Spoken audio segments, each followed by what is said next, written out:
السلام علیکم ورحمۃ اللہ وبرکاتہ۔ الحمد للہ وکفا وسلام علی حبیبہ المصطفیٰ، اما بعد فاعوذ باللہ من الشیطان الرجیم، بسم اللہ الرحمن الرحیم۔ ان اللہ وملائکتہ یصلون علی النبی یا ایہا الذین آمنوا صلوا علیہ وسلموا تسلیما۔ اللہم صل علی سیدنا محمد معدن الجود والکرم وآلہ واصحابہ الکرام وابنہ الکریم وبارک وسلم صلاۃ دائمۃ سرمدا ابدا۔ سیرت مصطفیٰ صلی اللہ تعالیٰ علیہ وسلم میں نبوت کا دوسرا سال تھا، یعنی نبی کریم صلی اللہ علیہ وسلم کے اعلان نبوت کے بعد یہ دوسرا سال تھا۔ جیسے کہ کل کی سیرت کے درس میں بیان میں نے عرض کیا تھا کہ مکہ والوں کی شدت بڑھ گئی تھی، وہ آپے سے باہر ہو چکے تھے اور جہاں غریب صحابہ کو پاتے تھے مارتے تھے۔ تکلیفیں اتنی بڑھ گئی تھیں کہ نبی پاک صلی اللہ تعالیٰ علیہ وسلم کو بھی اذیت دینا شروع کیا، جیسے کہ حضرت ابو بکر صدیق کو مارا، خود حضور پاک صلی اللہ علیہ وسلم پر بھی انہوں نے زیادتیاں کیں۔ لیکن یہ تھا کہ کسی بھی صورت میں حضور کی تبلیغ رکتی نہیں تھی، انہوں نے ہر ہتھ کنڈا اپنایا، لیکن نبی پاک صلی اللہ تعالیٰ علیہ وسلم خاموش نہیں رہتے، پھر تبلیغ جاری ہی رہتی،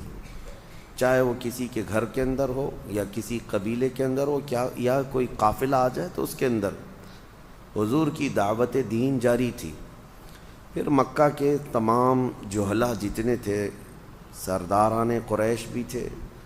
سبوں نے حرم میں بیٹھ کر کے ایک مشورہ کیا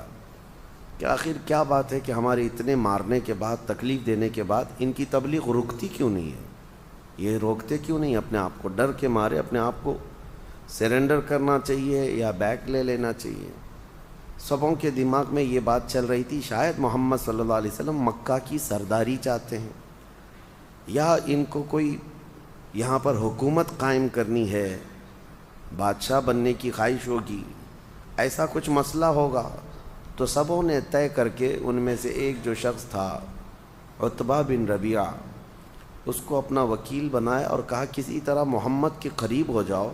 اور ان کے دل میں موجود بات معلوم کر لو کہ آخر وہ کیوں اس قدر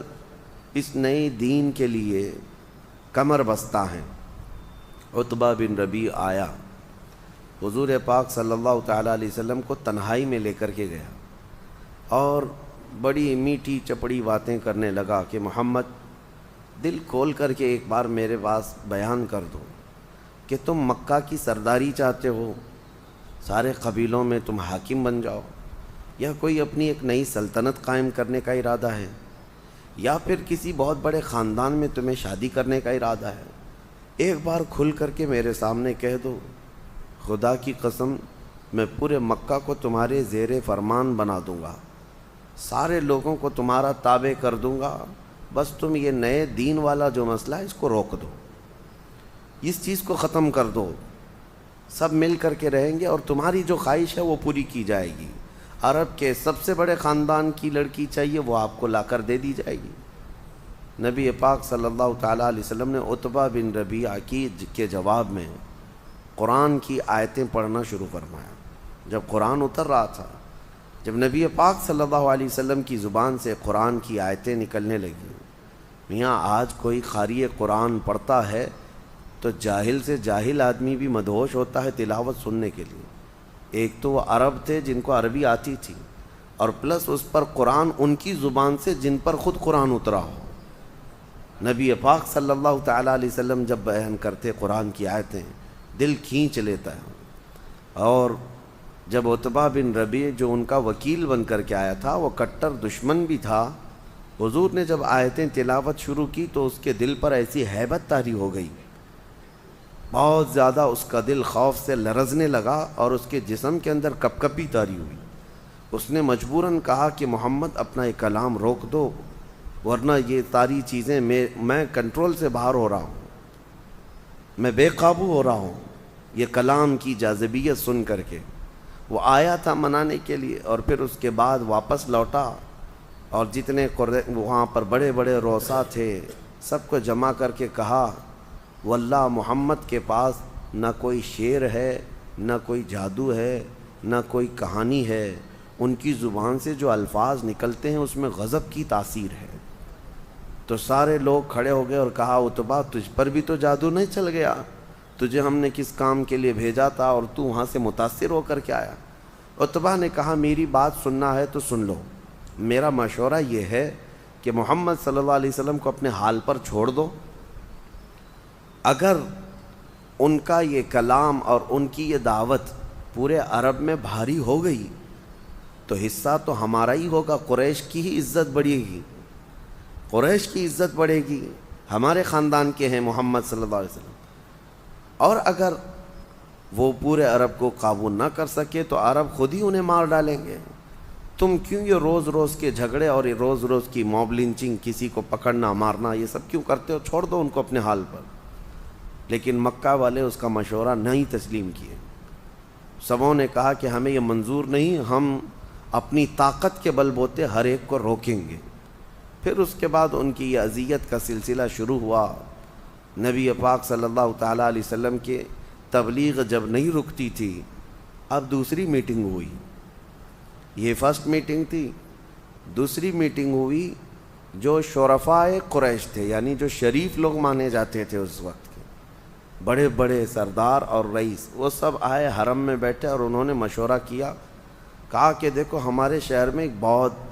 سخت گہما گہمی چل رہی ہے، ایک کام کرتے ہیں، ہمارے اور محمد کے بیچ میں اگر ابھی کوئی باقی ہے تو وہ ابو طالب ہے۔ اور ابو طالب کی بڑی عزت تھی کیونکہ وہ حضرت عبد المطلب کے بیٹے جو خانہ کعبہ کے متولی تھے۔ تو ابو طالب کے ہاں بہت بڑا ادب کا معاملہ ہوا کرتا، کیونکہ خانہ کعبہ کی چابی کے معاملات اور بھی دیگر معاملات ان کے خاندان میں ہوا کرتے۔ تو سبوں نے یہ مشورہ کیا کہ ہمارے اور محمد کے بیچ میں ابو طالب ہے، جا کر ابو طالب سے اس مسئلے میں بات کرتے ہیں، اگر وہ ہم بیچ میں سے ہٹ گئے تو ہم نپٹ لیں گے۔ تو بڑے بڑے جتنے لوگ تھے وہ سب آئے اور آ کر کے ابو طالب کے پاس، جبکہ ان کا بڑھاپا چل رہا تھا، جناب ابو طالب کے پاس آ کر کہنے لگے ہم صرف آپ کی عزت کا خیال کرتے ہیں، آپ کے بڑھاپے کا احترام کرتے ہیں، اور آپ محمد صلی اللہ علیہ وسلم کی کفالت ابھی تک کر رہے ہیں، آپ ان کی حمایت میں ہیں، اور آپ دیکھ نہیں رہے ہیں کہ معاملات کتنے گرم ہوتے جا رہے ہیں، روزانہ کوئی نہ کوئی ہمارے گھروں سے جاتا ہے اور اسلام قبول کرتا ہے، اور ہمارے گھروں میں ایک عجیب سی کشمکش ہے۔ تو جناب ابو طالب کو انہوں نے دھمکی آمیز جملوں میں بھی کہا کہ اب ہماری تلواریں آپ کے اور آپ کے بھتیجے کے خلاف اٹھنے کو تیار ہیں۔ یہ پہلی مرتبہ تھا ان کی زندگی میں ایسا معاملہ آیا۔ تو جناب ابو طالب ان کے جانے کے بعد نبی پاک صلی اللہ علیہ وسلم کو بلاتے ہیں اور کہتے ہیں اے میرے عزیز از جان، حضور سے وہ بڑی محبت کرتے، بہت پیار کرتے، کہا کہ میرے جان سے زیادہ عزیز بھتیجے، آج تک قریش کا بچہ بچہ میرا احترام کیا کرتا، آج بڑے بڑے لوگ آئے اور انہوں نے ایسے جملے کہے جن کو میں نے کبھی زندگی میں نہ سنا تھا نہ سوچا تھا، اب میں نے بھانپ لیا ہے کہ وہ ہمارے خلاف تلوار بھی اٹھانے والے ہیں، وہ ہمارے آگے کسی بھی حد تک جا سکتے ہیں۔ اس لیے میرا مشورہ یہ ہے کہ تم یہ دین کے کام کو، تمہارا جو نیا دین ہے، اس کو چند دنوں کے لیے سٹاپ کر دو، موقوف کر دو، روک دو۔ نبی پاک صلی اللہ تعالیٰ علیہ وسلم نے جناب ابو طالب کو اس حال میں دیکھا کہ آخری جو میرا حمایتی تھا میرے خاندان سے، اس کے پاؤں بھی اکھڑنے لگ گئے اب۔ تو حضور اکرم صلی اللہ علیہ وسلم نے ان سے کہا اگر میری جان بھی چلی جائے تب بھی میں اس دین کے کام کو کبھی نہیں روک سکتا، یا تو میں اس دین کی دعوت پر نچھاور ہو جاؤں گا، میں قربان ہو جاؤں گا، یا اس دین کو پوری دنیا میں پہنچا کر رہوں گا۔ جب اتنا مضبوط ارادہ دیکھا جناب ابو طالب تو دوسرے دن پھر آئے رؤسائے قریش، ایک دن پہلے جو بات کر کے گئے۔ اب یہ مزے کی بات ہے، سب آئے اور کہا کہ ہم نے آپ کو کل تک کی بات کی تھی اور ٹائم دیا تھا، کیا سوچا آپ نے؟ محمد اور آپ ہمارے درمیان صرف آپ ہیں، آپ ان کو ہمارے حوالے کر دیں، ہم نپٹ لیں گے۔ جناب ابو طالب کا بڑھاپا تھا، بڑھاپے کی عمر تھی، بال سفید ہو چکے تھے، اس وقت وہ کھڑے ہوئے اور سارے ان کے خاندان کے بڑے بڑے لوگ تھے، بوڑھے لوگ آئے ہوئے تھے، شرفا تھے اس وقت مکہ کے، سب کے سامنے انہوں نے کہا سنو کان کھول کر، تم سب کے سب مل کر میرے ایک ہاتھ میں سورج لا کر رکھ دو، دوسرے ہاتھ میں چاند لا کر رکھ دو، تب بھی میں محمد تمہارے حوالے نہیں کروں گا، میں آخری سانس تک محمد کی حمایت میں رہوں گا، کھڑا رہوں گا۔ اور پھر واپس آئے،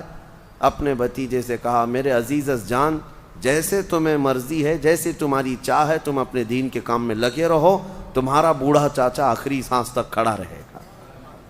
یہ جناب ابو طالب کی حمایت ہے۔ اعلیٰ حضرت فاضل بریلوی رضی اللہ تعالیٰ عنہ نے لکھا ہے کہ اگر جناب ابو طالب کا ایمان ثابت ہوتا تو نبی پاک صلی اللہ علیہ وسلم کے صحابہ کیا، حضور کے خاندان کے چچاؤں میں بھی سب سے افضل مقام جناب ابو طالب کا ہوتا۔ حضرت عباس ایک جگہ، حضرت امیر حمزہ ایک جگہ، لیکن جناب ابو طالب کا جو مقام ہوتا وہ اعلیٰ حضرت نے لکھا ہے کہ وہ بہت اعلیٰ مقام ہوتا، کیونکہ پل پل میرے آقا صلی اللہ علیہ وسلم کی کفالت میں زندگی گزاری۔ 8 سال کی عمر تھی حضور کی اس وقت سے لے کر حضور کی عمر 50 سال کی ہو گئی، تب تک جناب ابو طالب حضور صلی اللہ علیہ وسلم کی رفاقت میں رہے۔ بہرحال یہ نبوت کا دوسرا اور تیسرا سال تھا، اور اس کے بعد پھر تبلیغ اسلام جب بڑھتی گئی تو اب جو مدینے والے ایمان لائے یا باہر کے قبیلے جو ایمان لائے وہ کس طرح سے حضور کی دعوت پر ایمان لائے، اگلے سلسلے میں انشاءاللہ عرض کریں گے۔ اللہ کریم حضور پاک صلی اللہ علیہ وسلم کی سیرت طیبہ کی جھلکیاں اور روشنیاں ہماری زندگیوں میں عطا فرمائے۔ وآخر دعوانا ان الحمد للہ رب العالمین۔ السلام علیکم۔